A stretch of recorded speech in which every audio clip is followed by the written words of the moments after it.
नमस्कार, बाजार weekly top picks में आप सभी का स्वागत है। मैं हूं सुमित और भारतीय बाजार जो कि अब रिकॉर्ड स्तरों पर कामकाज कर रहे हैं और ना केवल रिकॉर्ड स्तरों पर बल्कि रोज बरोज नए जो ऊंचाइयां हैं वो छूती हुई दिखाई पड़ रही हैं। 19,200 की दहलीज पर बाजार खड़ा है और निफ्टी के साथ साथ Sensex, Nifty bank, auto, FMCG, mid cap, small cap, यानी कि ये जो तेजी है ये ना केवल फ्रंट लाइन इंडेक्स की रही बल्कि तमाम ब्रॉडर मार्केट्स के अंदर भी एक जोरदार खरीदारी बनते हुए दिखाई पड़ी।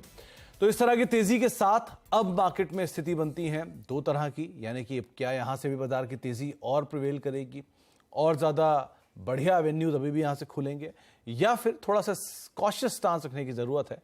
इस पर हम बातचीत करेंगे आज वीकली टॉपिक्स में, और साथ ही साथ कौन से शानदार शेयर जो यहां से भी आप पिक कर सकते हैं, जिन पर भी आप नजर बना कर रख सकते हैं। बातचीत करने के लिए आज हमारे साथ दो जानकार मौजूद हैं। हमारे साथ गौरांग सर मौजूद हैं जिनसे हम चर्चा करेंगे मार्केट्स को लेकर, और सुदीप सर भी मौजूद हैं जिनसे हम बातचीत करेंगे मार्केट्स पर भी और उनके इंडिविजुअल पिक्स पर भी हम बातचीत करेंगे। लेकिन दोनों से चर्चा करने से पहले कुछ आंकड़े जो है वो आपकी स्क्रीन पर आते हुए दिखाई पड़ेंगे, खास तौर से कैसे मार्केट्स के अंदर फिलहाल पोजीशनिंग देखने को मिल रही है। इस साल वैसे तो रफली 5% के आसपास का वाईटीडी रिटर्न निफ्टी ने दिया है, लेकिन उस वाईटीडी रिटर्न में इंटरेस्टिंग एस्पेक्ट ये है कि बाजार में मिड कैप नए रिकॉर्ड स्तरों पर, स्मॉल कैप नए रिकॉर्ड स्तरों पर, तो बाजार ने 142 143 सत्रों के बाद अपना नया रिकॉर्ड स्तर छुआ और उस रिकॉर्ड स्तरों को ना केवल छुआ बल्कि रोज बरोज अब ब्रीच करता हुआ दिखाई पड़ रहा है। इसके अलावा फ्रंट लाइन इंडेक्स में तो मूव है ही, मिड कैप स्मॉल कैप नए हाइस पर, और इस बार की तेजी में पूरी तरह से पार्टिसिपेशन था बैंकिंग की तरफ से, पूरी तरह से पार्टिसिपेशन था ऑटो की तरफ से, और पूरी तरह से पार्टिसिपेशन जो है वो आता हुआ दिखाई पड़ा एफएमसीजी स्पेस की तरफ से भी। बैंक्स 2.5% रिटर्न देखे गए, पीएसयू ने पार्टिसिपेट नहीं किया, लेकिन प्राइवेट बैंक्स करीब 3% के आसपास का रिटर्न देकर गए। इसके अलावा एफएमसीजी पिछली तेजी से लेकर इस तेजी तक 15% का रिटर्न, रियल्टी 12 12.5%, ऑटो 12% का रिटर्न, फार्मा करीब 2.5%। हालांकि आईटी, मेटल और फार्मा थोड़े से लैगार्ड जरूर रहे, लेकिन फिर भी बाकी जो लीडर रहे उसमें ITC, Tata Motors, Bajaj auto, Larsen, ये कुछ ऐसे नाम जो कि शानदार रिटर्न देकर इस बार पूरी तरह से बाजार की तेजी में पार्टिसिपेट करते हुए दिखाई पड़े। अब बातचीत करते हैं अपने जानकारों से। गौरांग सर नमस्कार, स्वागत है कार्यक्रम में। पहले तो मार्केट्स को लेकर आपका एक व्यू, क्योंकि 19,200 पे दो तरह के थॉट बन रहे हैं।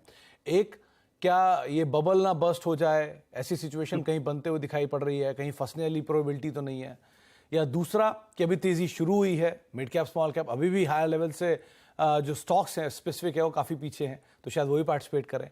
तो आप कैसे रीड कर रहे हो मार्केट को? क्या 19,200 पे थोड़ा कॉशियस स्टांस रखना है या अभी भी तेजी है, मतलब फुल थ्रॉटल चलते रहना है?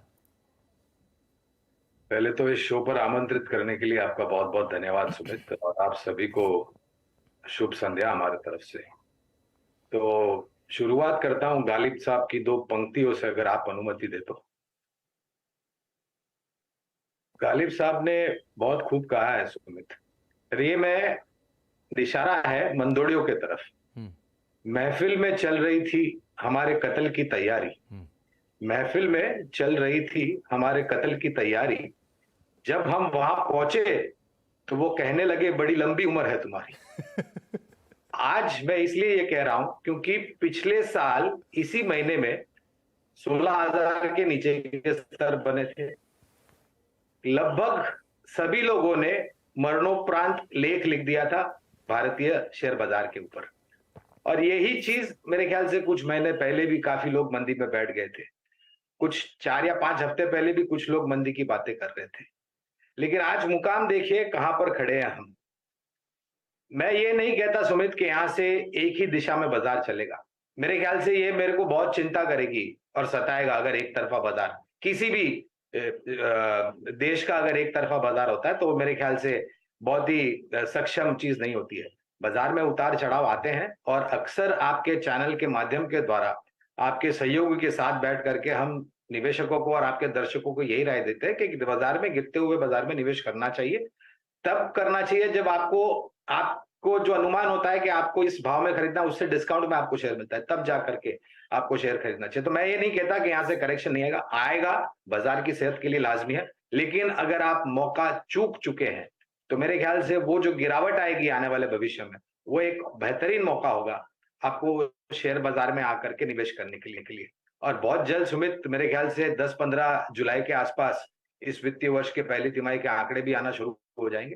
हमें पूरी उम्मीद है कि वो आंकड़े काफी सकारात्मक आएंगे। तो गौरांग सर, आपके उस शेयर के साथ ही मैं आगे एक बात पूछूंगा आपसे कि अब कहीं ऐसी सिचुएशन तो नहीं है कि लंबी उम्र की बात हो रही हो और अब कत्ल हो जाए?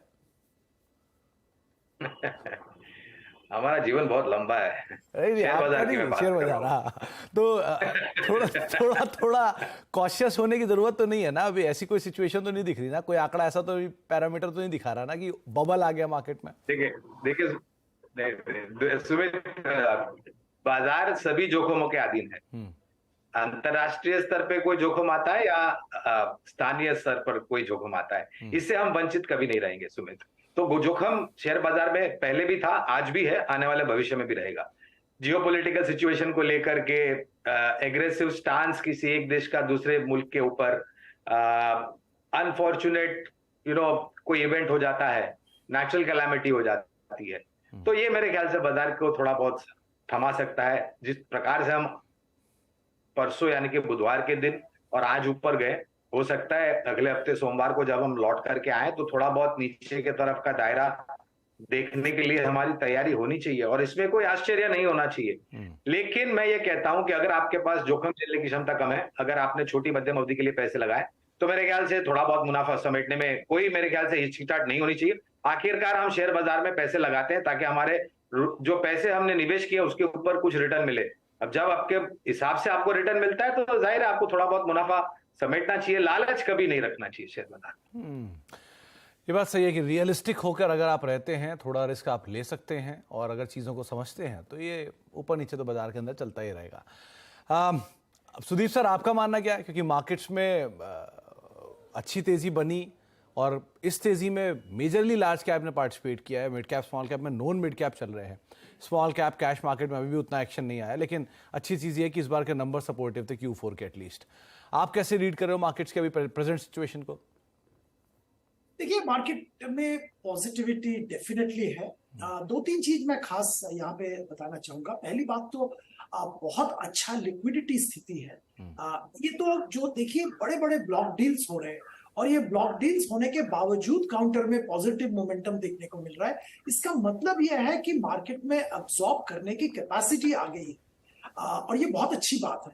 आईपीओस को देखिए, जो आईपीओस आ रहे हैं सही सेक्टर के, अभी आइडिया फोर्ज का आईपीओ आया था, कितना बड़ा ओवर सब्सक्रिप्शन देखने को मिला। तो इससे साफ है कि लिक्विडिटी बहुत अच्छा है। एफआईआईस का मूड रिस्क ऑन है, और डोमेस्टिक मार्केट में भी लिक्विडिटी कंटिन्यूअसली एचएनआई की तरफ से, रिटेल की तरफ से भी आ रहा है। अब बात यह है कि अनिश्चयता क्या है इस मार्केट में। पहली अनिश्चयता तो मैं ये कहूंगा, यूएस में जो ब्याज दरें हैं वो बढ़ेंगे, ऐसा इंडिकेशन मिल रहा है, और एक दो इंटरेस्ट रेट, दो बार इंटरेस्ट रेट बढ़ना अब कुछ हद तक फैक्टर हो चुका है, उस पर ध्यान रखना पड़ेगा।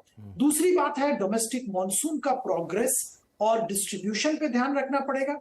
तीसरी बात है अगला हफ्ते और मिड जुलाई से सारे नतीजे आने चालू हो जाएंगे, वो Q1 के नतीजों पे जरूर ध्यान रखना पड़ेगा। ये तीन जो फैक्टर्स हैं, नोन अननोन्स हैं, इन पे जरूर ध्यान रखना पड़ेगा। बाकी ओवरऑल माहौल बहुत पॉजिटिव है। जो China exit and enter India, ये जो एक एफआईआईस का, ग्लोबल निवेशक का जो एक मूड चल रहा है, वो बरकरार है और आने वाले दिनों में भी बरकरार रहेगा। इसके जरिए इमर्जिंग मार्केट फंड्स का एलोकेशन इंडिया की तरफ बढ़ रहा है और भी बढ़ेगा, और इससे इंडियन कैपिटल मार्केट को बहुत फायदा होगा, यही हम लोगों को लगता है। आपने लार्ज कैप में रैली की बात की, जरूर रैली हुआ है, पर अभी भी ऐसे बहुत सारे क्षेत्र हैं जिसका चर्चा हम बाद में करेंगे, जहां पे अभी भी बहुत अच्छा अपॉर्चुनिटी है, और मिड कैप स्मॉल कैप में तो बहुत अपॉर्चुनिटी अभी भी जरूर है। सिर्फ एक चीज मैं कहूंगा कि निवेशक जब निवेश कर रहे हैं तो काउंटर स्पेसिफिक व्यू बनाइए, और उसके बाद ही निवेश करिए। कुछ काउंटर्स में शायद वैल्यूएशन थोड़ा स्ट्रेच लग रहा है, पर ऐसे बहुत सारे और काउंटर्स हैं जहां पे वैल्यूएशन अभी भी अट्रैक्टिव। तो वैल्यूएशन बेटर है, लेकिन ये बात सच है कि पिक एंड चूज करिए, जहां नंबर सपोर्टिव हैं, जहां पर वैल्यूएशन सपोर्टिव है, जहां बहुत ज्यादा स्ट्रेच नहीं आया वैल्यूएशन में, एटलीस्ट वहां रणनीति बनाना ज्यादा बेहतर रहेगा। तो अब शुरुआत करते हैं स्टॉक्स की। तो गौरांग सर, पहला नाम आपकी तरफ से आज? तो पहला नाम सुमित हमने ऑटो क्षेत्र से चुना हुआ है, और हमें लग रहा है कि, और हमने इस शेयर के बारे में काफी बार चर्चा की है। जब सभी लोगों ने इसका साथ छोड़ दिया था तो हम इसके साथ खड़े थे। नाम है टाटा मोटर्स। और आज वास्तविकता ये है कि कमूमन सभी लोगों की खरीदारी की सूची में ये शेयर टाटा मोटर का खड़ा हुआ है। जीएलआर की तरफ से सुधार, स्थानीय मार्केट में पैसेंजर व्हीकल एसयूवी को लेकर के मेरे ख्याल से 4 नए मॉडल आने वाले 3 या 4 महीनों में टाटा मोटर्स के तरफ से आपको आते हुए दिखेंगे। उसमें नैनो फेसलिफ्ट होगा, सफारी फेसलिफ्ट होगा, हैरियर फेसलिफ्ट होगा, पंच की एक फेसलिफ्ट होगी, टाटा सिएरा जो एक पहले गाड़ी हुआ करती थी उसका ईवी से मॉडल बाजार में उतारेंगे। कमर्शियल व्हीकल की तरफ से योगदान बेहतरीन तरीके से आता हुआ दिखेगा। इस पर खरीदारी की राय है, और लक्ष्य के रूप में अगर आप हमें पूछते हैं तो 680 तक के लक्ष्य हमें फिलहाल नजर आते हैं।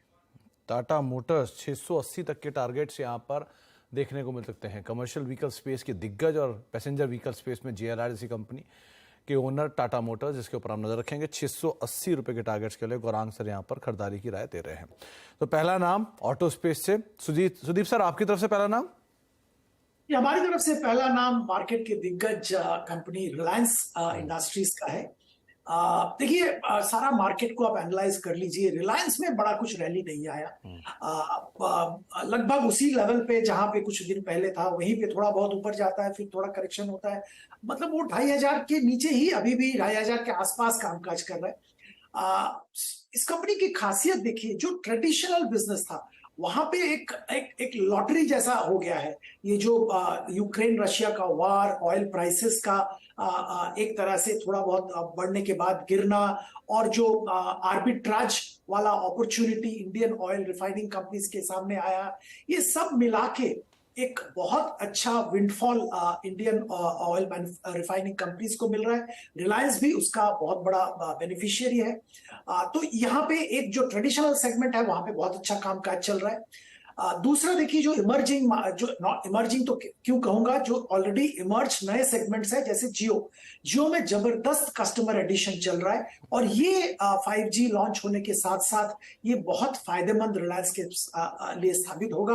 आरपू इतना बढ़ नहीं रहा है जितना बढ़ने की उम्मीद थी, पर एक कस्टमर एडिशन जो हो रहा है, आने वाले दिनों में जब आरपू बढ़ना चालू होगा तो बहुत मल्टीप्लायर इफेक्ट यहाँ पे मिलेगा जियो में। रिटेल की बात अगर करें, दिग्गज प्लेयर है, सबसे बड़ा प्लेयर है, बहुत अच्छा कस्टमर एडिशन, बहुत अच्छा फुटफॉल हो रहा है सारे जो जो जो जो जो फॉर्मेट्स है उस पे, और एक्सपेंशन जबरदस्त हो रहा है। जो फैशन लेबल्स है वो एक्वायर कर रहे हैं, और एक दूसरे तरह का मॉडल बना रहे हैं कि फास्ट फैशन भी रहेगा, प्रीमियम रेंज भी रहेगा। एक कंप्लीट बुके ऑफर करने की कोशिश की जा रही है। तीसरी बात अगर करें तो वो क्या है कि जो न्यू एनर्जी सेगमेंट में इन्होंने कदम रखा है वहां पे भी प्रोग्रेस चल रहा है।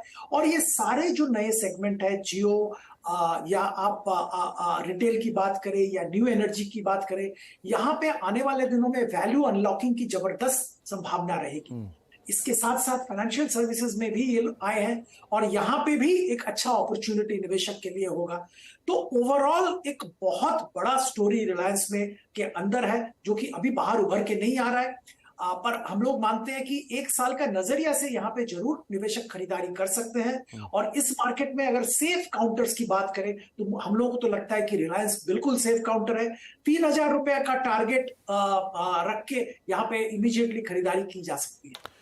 3000 का टारगेट, देश की सबसे बड़ी कंपनी रिलायंस इंडस्ट्रीज, जिसके ऊपर आप दांव लगा सकते हैं 12.5% दूर अपने नए हाइस, अपने पुराने हाइस से, और एक अच्छे एवेन्यूज यहाँ पे खुलते हुए दिखाई पड़ेंगे। और डिस्क्लेमर भी है, जो चैनल आप देख रहे हैं इसका प्रभुत्व प्रबंधन जो है वो रिलायंस इंडस्ट्रीज के पास है। तो दो नाम आ चुके हैं, देश की सबसे बड़ी कमर्शियल व्हीकल स्पेस की कंपनी और देश की सबसे बड़ी कंपनी, जिसके ऊपर आप दांव लगा सकते हैं मौजूदा स्तरों पर भी। गौरांग सर, आपकी तरफ से दूसरा नाम। दूसरा क्षेत्र हमने चुना है वित्तीय क्षेत्र, यानी कि बैंकिंग, सुमित। और यहाँ पर हमने भारत में स्थापित सबसे बड़ी बैंकों में से एक होने वाली बैंक आईसीआईसीआई बैंक को चुना है। ये अपने 92 हफ्तों के उच्चतम स्तर के आसपास ही कामकाज कर रहा है। और ये जो मैंने नतीजों की बात की, पहले तिमाही की आने वाले महीने में 10-15 तारीख से जो शुरुआत होगी, हमें ऐसा लग रहा है, और हमने ये टिप्पणी हमारे चैनल CNBC आवाज पर पहले भी करी थी पिछले वित्तीय वर्ष के 2-3 तिमाही से, कि वित्तीय क्षेत्र के नतीजे बहुत शानदार आएंगे। वो काफी चर्चा में भी रहेंगे और लोगों के रडार में भी रहेंगे। हमें लग रहा है कि आने वाले तिमाहियों में भी इस वित्तीय वर्ष में वित्तीय क्षेत्र एक बहुत ही बेहतरीन तरीके से कामकाज कर सकता है और यहाँ पर योगदान आएगा। और अगर भारत देश को नेक्स्ट ट्रिलियन डॉलर इकोनॉमी बनना है सुमित, तो बैंकिंग सेक्टर का योगदान सबसे बड़ा होगा। मैं ये नहीं कहता कि मैन्युफैक्चरिंग और बाकी अन्य सर्विसेज सेक्टर योगदान नहीं देंगे, लेकिन बैंकिंग सेक्टर का और ऋण की मांग यानी कि क्रेडिट डिमांड बहुत बेहतरीन तरीके से ऊपर जाएगी। 1180 तक के लक्ष्य हमने आईसीआईसीआई बैंक पर निर्धारित किए हैं लंबी अवधि के नजरिए। तो आईसीआईसीआई बैंक जिसके ऊपर आप दांव लगा सकते हैं 1180 रुपए के टारगेट्स के लिए गौरांग सर ने इसको भी चुना है। सुदीप सर, आपकी तरफ से दूसरा नाम? बैंकिंग क्षेत्र से ही है और बैंकिंग क्षेत्र का दिग्गज प्लेयर पीएसयू का, एसबीआई का मैं जिक्र करना चाहूंगा। देखिए, मैं जो शेयर्स का आज जिक्र कर रहा हूं ये सारे इस मार्केट में जो एलिवेटेड लेवल्स की आप बात कर रहे थे, उस एलिवेटेड लेवल होने के बावजूद ये शेयर में ज्यादा बहुत कुछ ट्रैक्शन अभी तक देखने को नहीं मिला और हम लोग मानते हैं कि बहुत अपॉर्चुनिटी है यहां से ऊपर जाने का। एसबीआई कंट्री का दिग्गज बैंक है।